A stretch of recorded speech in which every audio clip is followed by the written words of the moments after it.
आपने railway station पर railway मुलाजमीन को बोगीज को आपस में एक दूसरे के साथ कनेक्ट करते हुए देखा होगा और इन बोगीज की आपस में कनेक्टिविटी को कपलिंग बोला जाता है। और आजकल दो किस्म की कपलिंग ज़्यादातर इस्तेमाल में है। एक स्क्रू कपलिंग होती है और दूसरा सीबीसी कपलिंग। स्क्रू कपलिंग से बोगीज को कनेक्ट करने का मेथड बहुत ही पुराना है लेकिन अभी तक यूज़ हो रहा है। स्क्रू कपलिंग में ये लोहे के दो एंगल होते हैं, इनके दरमियान में एक स्क्रू लगा होता है जिसके ऊपर ये आप इस टॉगल को देख सकते हैं। इन एंगल को दो बोगीज की हुक्स के अंदर फिट करके इस टॉगल की मदद से स्क्रू को टाइट कर दिया जाता है ताकि स्पेस थोड़ा कम हो सके। लेकिन इस स्क्रू कपलिंग का एक मसला था कि जब ट्रेन चलती थी और इसके अंदर खिंचाव पैदा होता है और जब ब्रेक लगती है तो पीछे वाली बोगी आगे वाली बोगी के साथ आके जोर से टकराती है और दोनों बोगी आपस में क्लैप्स कर जाती हैं। लेकिन इस मसले का इंजीनियर्स ने बहुत ही आसान हल निकाला। इन्होंने बोगी की साइड्स पर इस तरह के लोहे के रॉड लगा दिए। इनके अंदर एक स्प्रिंग लगा होता है और इनको साइड बफर बोला जाता है। और जब पीछे वाली बोगी आगे वाली बोगी से टकराती है तो ये बफर्स झटके को बर्दाश्त करते हैं और इनके अंदर स्प्रिंग होने की वजह से झटका महसूस नहीं होता और इन बफर्स की वजह से ट्रेन की बोगीज क्लैप्स नहीं करती। और इन बोगीज के आपस में टकराने की वजह से आप इन बफर्स की हालत को देख सकते हैं।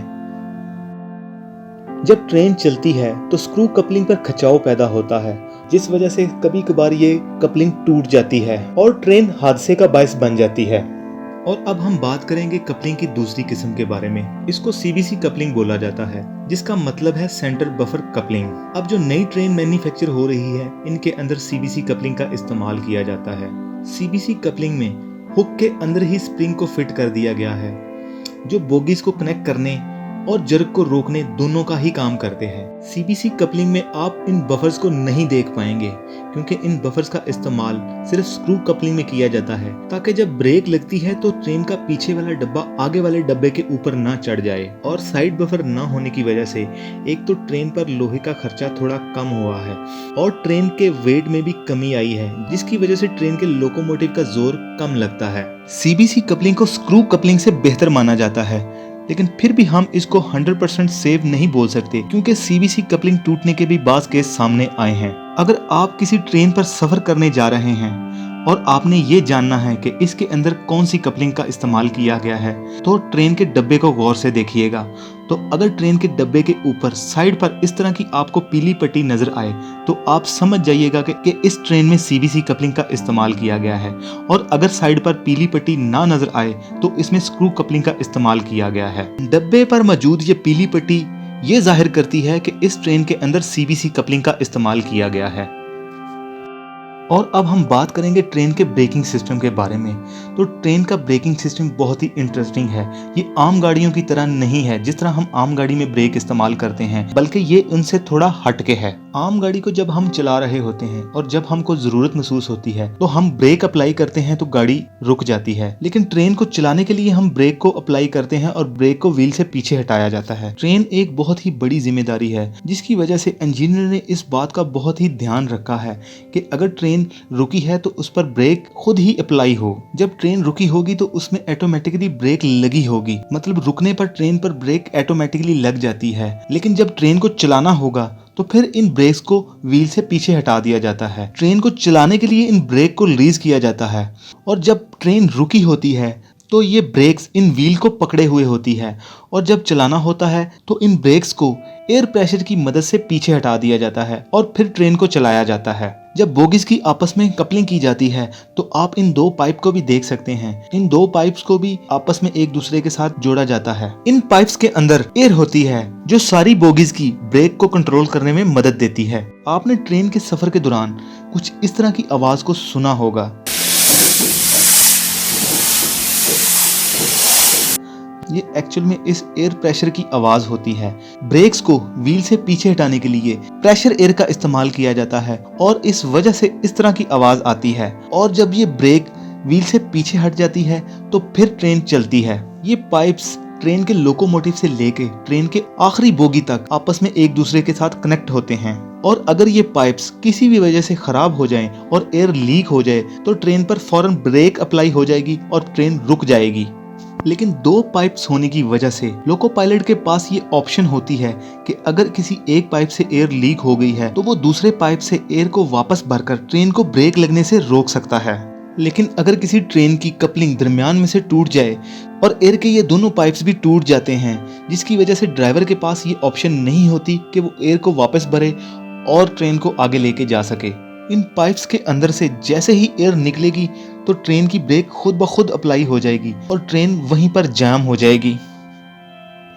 हाल ही में पाकिस्तान के शहर गोटकी में होने वाले एक अफसोसनाक हादसे में कुछ इस तरह ही हुआ था कि जब ट्रेन की कपलिंग टूटी और दोनों पाइप से एयर निकलने की वजह से 80 प्लस की रफ्तार से जाने वाली ट्रेन पर एकदम से ब्रेक अप्लाई हुई तो ट्रैक की खस्ता हालत की वजह से ट्रेन ट्रैक से डीरेल हो गई। क्योंकि जब ट्रेन के ऊपर इमरजेंसी ब्रेक अप्लाई की जाती है तो लोको पायलट पहले स्पीड को कम करता है और इन पाइप में से एयर को रिलीज करता है और ब्रेक अप्लाई होती है। आपने ट्रेन की कोच के अंदर इस तरह की एक चेन या इस तरह के एक लीवर को देखा होगा। ये दरअसल इमरजेंसी ब्रेक के लिए होता है। खुदा ना खास्ता अगर किसी किस्म का कोई भी हादसा हो गया है तो आप इस चेन को या इस लीवर को नीचे खींचकर ट्रेन को रोक सकते हैं। इस लीवर का कंट्रोल भी इस पाइप के साथ होता है। जब आप इस लीवर को नीचे करते हैं तो इस पाइप में से एयर रिलीज हो जाती है और फौरन ब्रेक अप्लाई हो जाती है। लेकिन जब आप इस लीवर को खींचते हैं लोको पायलट के पास एक सिग्नल जाता है, लेकिन दूसरे पाइप का कंट्रोल लोको पायलट के पास होता है।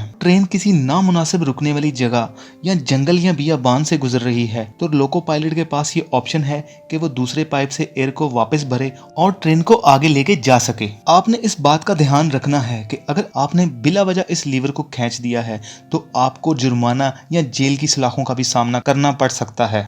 आप इस वीडियो में देख सकते हैं कि 2 ट्रेन्स आपस में टकराती हैं। ये वीडियो काफी पुरानी है। आजकल डबल ट्रैक होने की वजह से ट्रेन के आपस में टकराने के हादसात बहुत ही कम हो चुके हैं। ये ट्रेन लूप लाइन वाले ट्रैक पर टकराई हैं। तो समझते हैं लूप लाइन ट्रैक क्या होता है। आप इस पिक्चर में 5 ट्रैक को देख सकते हैं। ये जो 3 ट्रैक हैं इनको लूप लाइन बोला जाता है और ये 2 ट्रैक हैं ये मेन है, एक अप साइड का और दूसरा डाउन साइड का। मतलब जिस भी किसी ट्रेन को रुकना होगा वो इन लूप लाइन ट्रैक पर आकर रुकेगी और जिस ट्रेन को नहीं रुकना होगा वो इस मेन ट्रैक से आगे निकल जाएगी। 3 लूप ट्रैक होने की वजह से इस जंक्शन पर 3 ट्रेन सेम टाइम में आकर रुक सकती हैं। अब फर्ज करें कि सामने से ट्रेन आ रही है और इस जगह पर आकर उसको रुकना है और वो इस जगह पर आकर रुक गई है और जिसकी वजह से ट्रेन का कुछ हिस्सा इस लूप ट्रैक पर और कुछ हिस्सा इस मेन ट्रैक पर है। लेकिन पीछे से एक और आने वाली ट्रेन जब इस मेन लाइन से गुजरेगी तो कुछ हिस्सा मेन ट्रैक पर होने की वजह से वो ट्रेन इसके साथ आकर टकरा जाएगी। इस तरह के हादसात से बचने के लिए इस तरह के FM का इस्तेमाल किया जाता है। FM मतलब के फॉलिंग मार्क, और फॉलिंग मार्क को लूप ट्रैक के आखिरी सिरे के ऊपर लगा दिया जाता है। लोकोमोटिव जब FM के करीब पहुंचता है तो लोको पायलट और स्टेशन मास्टर को इस बात का आइडिया हो जाता है कि ट्रेन अब पूरी लूप ट्रैक के अंदर है और अब कोई ट्रेन पीछे से आएगी तो वो बगैर टकराए गुजर जाएगी क्योंकि पूरी ट्रेन इस ट्रैक के अंदर आ चुकी है। अगर लोको पायलट फॉलिंग मार्क से पीछे ही ट्रेन को रोक देगा तो ट्रेन लूप ट्रैक से बाहर होगी और नुकसान होगा। लेकिन अगर फॉलिंग मार्क को चेक करके ट्रेन को रोकेगा तो पूरी ट्रेन लूप ट्रैक के अंदर आ जाएगी और मेन लाइन वाला ट्रैक दूसरी ट्रेन के लिए खाली हो जाएगा। बाज़ औक़ात जब ट्रेन की कपलिंग टूटती है तो पूरी ट्रेन जैम नहीं होती, आगे वाला हिस्सा आसानी से आगे चला जाता है और पीछे वाला हिस्सा रुक जाता है एक जगह पर। इस तरह का मसला बहुत ही आम हो गया था, लेकिन रेलवे ने इसके कुछ बेहतरीन हल निकाले। इन्होंने ट्रैक के साथ साथ एक्सल काउंटर मशीनों को फिक्स कर दिया। मशीन का काम ट्रेन की स्पीड और उसकी डायरेक्शन और उसके व्हील यानी कि एक्सल की तादाद को काउंट करना और सिग्नल की सूरत में आगे वाली मशीन को सेंड कर देना। इस तरह के बॉक्स के अंदर डिवाइस को फिट करके एक वायर के जरिए रेल के साथ कनेक्ट कर दिया जाता है और 5 या 10 किलोमीटर के बाद इसी तरह की एक और डिवाइस को फिट कर दिया जाता है और ट्रेन जब भी इस डिवाइस के ऊपर से गुजरती है तो ये डिवाइस फौरन से ये काउंट कर लेती है कि ट्रेन किस स्पीड से जा रही है और किस डायरेक्शन पर जा रही है और इस डिवाइस के ऊपर से कितने एक्सल गुजरे हैं और आगे जो 5 या 10 किलोमीटर के फासले पर लगी मशीन होती है उसको सिग्नल की सूरत में मैसेज कर देती है। क्योंकि अगर इन 5 या 10 किलोमीटर के फासले के दौरान ट्रेन की कपलिंग टूट गई है और कुछ हिस्सा पीछे रह गया है और कुछ हिस्सा आगे निकल गया है तो आगे वाली मशीन ये काउंट करेगी कि एक्सल की तादाद क्या है और अगर पहले वाली मशीन के भेजे हुए सिग्नल के मुताबिक तादाद कम होगी तो वो फौरन कंट्रोल रूम पर मैसेज कर देगी और इस वजह से रेलवे हाई अलर्ट हो जाएगा और पता चलाया जा सकता है कि ट्रेन की कुछ बोगीज पीछे रह रह गई हैं और कुछ आगे निकल आई हैं। और इन्होंने इसका एक हल और भी निकाला। हर एक ट्रेन की लास्ट वाली बोगी पर इस तरह का एक क्रॉस का निशान लगा दिया, ताकि कपलिंग टूटने की वजह से कुछ बोगी पीछे रह गई हैं तो रेल गार्ड इसको चेक कर सके कि अगर लास्ट वाले डिब्बे पर क्रॉस का निशान मौजूद है तो इसका मतलब है पूरी ट्रेन गुजर रही है, और अगर क्रॉस का निशान मौजूद नहीं है तो इस बात से अंदाजा लगा ले कि ट्रेन की कुछ बोगी पीछे रह गई हैं, और फौरन कंट्रोल रूम पर इस बात का मैसेज करे ट्रेन की बोगीज के पीछे एक्स का निशान मौजूद नहीं है। तो फ्रेंड्स, अगर आप भी किसी रेलवे ट्रैक से गुजर रहे हैं और ट्रेन के लास्ट वाली बोगी पर इस तरह का साइन मौजूद नहीं है तो फौरन रेलवे हेल्पलाइन पर कॉल करें और इनको इन्फॉर्म करें।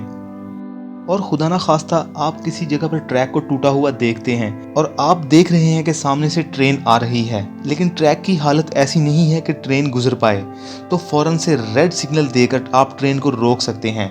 लेकिन आपने इस बात का ध्यान रखना है कि आपका जो ट्रेन रोकने का रीज़न बहुत ही सॉलिड होना चाहिए, वरना आपको जेल की सलाखों का सामना करना पड़ सकता है। तो होपफुली आपको ये वीडियो पसंद आई होगी। इसी के साथ इजाज़त चाहते हैं। अल्लाह निगहबान।